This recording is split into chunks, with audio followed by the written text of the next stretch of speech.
Say the word taiko, and many know that to be Japanese drum performances. Or how about sushi? Who doesn't know what that means? But would you know what Amezaiku is? Probably not. It's candy art, melted sugar, shaped into edible sculptures. Even in Japan, where it's been practiced for centuries, it's not at all common. It's kind of rare art, even in Japan, because there are not so many artists in Japan. I never seen it myself in my hometown. Honolulu residents Chika and Nathan Tanaka hope to change that, starting right here in Hawaii. I'm making Amezaiku. It's traditional Japanese art. They are candy artists. We're working with hot sugar and we're shaping it into animals, and we have about 2 or 3 minutes to shape it before it actually hardens as it cools down. It's their job to make people happy. It's just a really fun art to do, and just seeing the reactions of all of the children as they get the candy. Can I have a monkey? It starts with very hot sugar, heated to 190 degrees Fahrenheit. Like freshly cooked rice.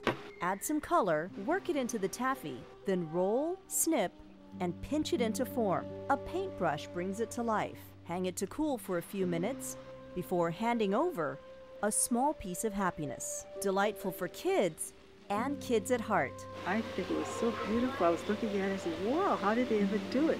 It's so lovely. These hands tell the story of how difficult this really is.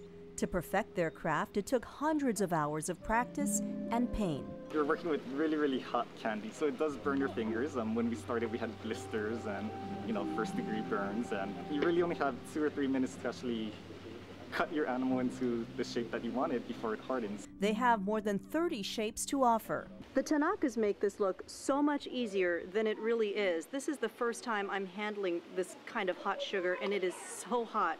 The Tanakas say it took them several years to get to this level of skill.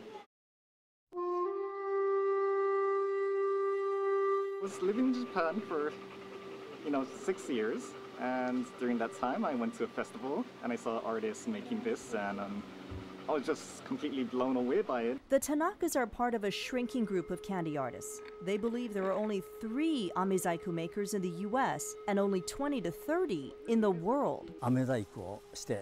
It's nostalgic feeling that he had when he saw this Amezaiku, and you don't get to see it so often, even if Japanese local.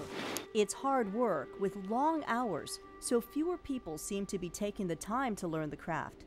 The Tanakas savor the idea of keeping a dying tradition alive.